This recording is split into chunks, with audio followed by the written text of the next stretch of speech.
Existe um tipo de pessoa que entra em um ambiente e ninguém percebe. Ela observa mais do que fala, entende padrões, lê comportamento, evita atenção, mas enxerga tudo. A filosofia Greyman talvez nunca tenha sido apenas sobre tática, talvez seja sobre adaptação. Hoje conversei com o Mário. Ele é especialista em filosofia Greyman, observação comportamental e tomada de decisão, e irá se apresentar. Fala pessoal, aqui é o Mário. Quem conhece aí, acompanha, sabe que eu gosto do assunto, tenho uma marca voltada para o assunto, onde a gente desenvolve roupas, a gente desenvolve produtos que auxiliem tanto o civil quanto o pessoal que atua na área e utilizem itens que possam trazer alguma vantagem, possa evitar que você seja plotado. Então eu gosto dessa coisa do PPN, atuo com isso também. É um assunto que eu acho bem interessante. Muito bem, Mário. Muita gente imagina que o conceito de Greyman como alguém tático, na verdade. Mas quanto mais eu observo isso, mais parece uma filosofia de comportamento. O que realmente define um Greyman? Então, o termo Gray Man, hoje em dia, eu acho que ele é bastante incompreendido. Ele, ele é muito popularizado por conta dos filmes, né? Feito Jason Bourne, os personagens como Jack Ryan.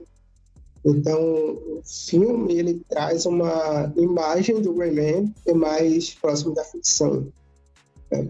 O Jason Bourne ele é bastante realista, o Jack Ryan é bastante realista também.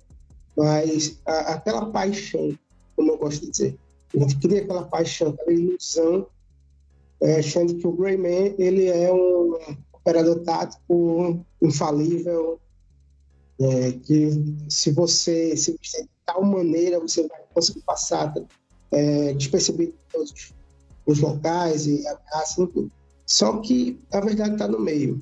O Greyman Directive é uma diretiva, né, ou a diretiva do Homem Cinza, que é basicamente um conjunto, né, de habilidades que você pode fazer para passar despercebido. Né? O termo ele se tornou bastante conhecido lá no meados do início de 2010 para cima, por conta da cultura prepper, né? O pessoal de preparação, sobrevivência, e quis explorar esse termo, que é um termo que ninguém sabe exatamente quem foi o originário, né, o criador desse termo, mas sabe-se que tem suas raízes no meio da inteligência militar, né?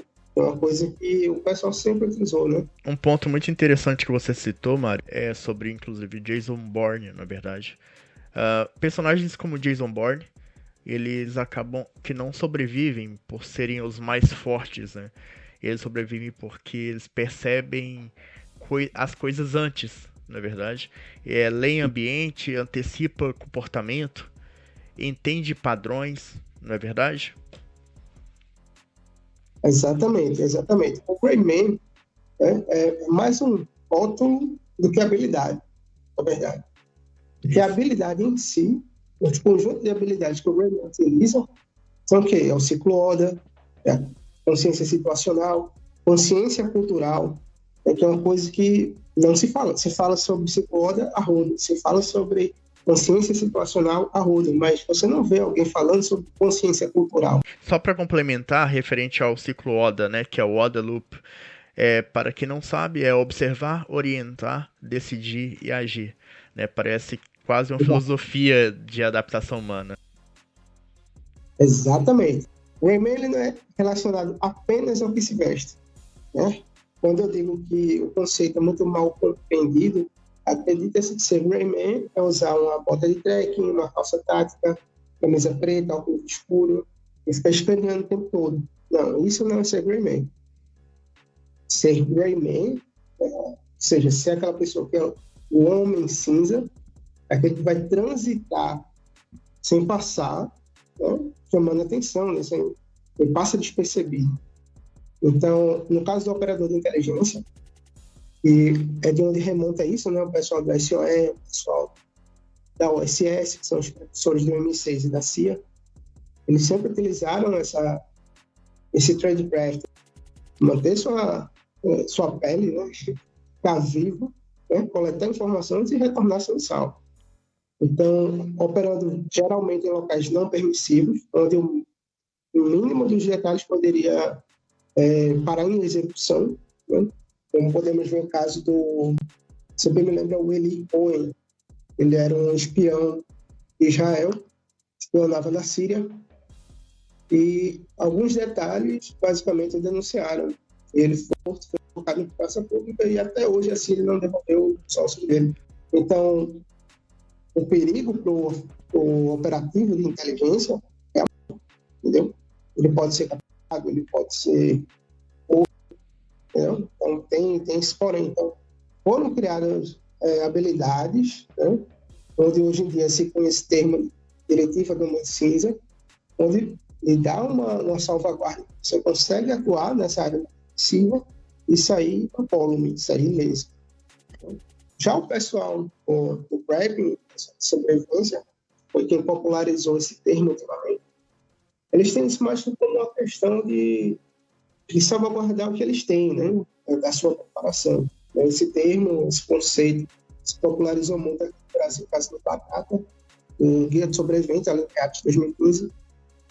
Um exemplo interessante é do Selko, que é do Kosovo, da Sérvia, de onde ele é. Mas o Selko, ele dá um exemplo onde uma família, que era da preparação, era sobrevivencialista, eles não tinham isso de forma low profile, vamos dizer assim. Eles já falavam abertamente, mas então quando aconteceu uma situação de crise, de instabilidade social, o SHTF, né, Shit Hit the Fan, aconteceu simplesmente que eles foram sobrepujados, os próprios vizinhos sabiam que ali, e eles preparavam, tomaram tudo que eles tinham. Entendeu? Há casos dessa pegada na história. Então, o pessoal PrEP, o pessoal de sobrevivência, eles adotaram bastante essa mentalidade do Gray Man justamente para conseguir ter uma vantagem dessa simplicidade em relação à prática da preparação. Porque nem todo mundo quer se preparar. E acho interessante como a filosofia Gray Man não é sobre chamar a atenção, né? É o contrário, é passar despercebido. Porque quanto menos previsível você parece, mais liberdade você tem. E talvez isso vá além da segurança. Talvez seja uma forma de viver. Na verdade, observar mais, falar menos, entender o ambiente antes de agir. Como podemos citar diversos exemplos, na verdade. Isso, exatamente. Uma coisa interessante sobre essa questão do movimento, o estilo assim, de vida, vamos dizer, você tem que ter bastante noção do que está fazendo. Vamos colocar isso em termos práticos. O Greyman, antes de tudo, ele tem que agir de forma normal. O operativo de inteligência, ele tem que agir de forma normal. O prepper, que não quer que todo mundo pense que ele se prepara para o apocalipse, tem que agir de forma normal. Então, ser um Greyman não é ser alguém introvertido ou ser alguém que é 100% calado. É ser alguém que sabe, né, se adaptar e agir de acordo com as circunstâncias. Né? Acaba que a questão do Greyman é mais uma habilidade social do que tática. É mais algo da cultura, uma questão humana, relacional, do que propriamente de combate. O Greyman não precisa ter um fuzil para conseguir causar um dano numa empresa. Às vezes ele é só uma pessoa que bota uma burocracia desnecessária. É alguém que atua sem chamar atenção. A diretiva do Homem Cinza é mais para você evitar conflitos desnecessários, né? Conseguir esses objetivos, coletar a inteligência, né? E ficar incólume, né? Ficar ileso. Excelente, Mário. Talvez a filosofia Greyman nunca tenha sido sobre paranoia, mas sobre consciência, percepção, adaptação, porque em um mundo onde todo mundo quer ser notado, às vezes o maior poder é passar despercebido. Agradeço pela conversa, Mário. Esse foi o The Greyman Talk Series 10 minutos, uma voz, uma conversa. Muito obrigado.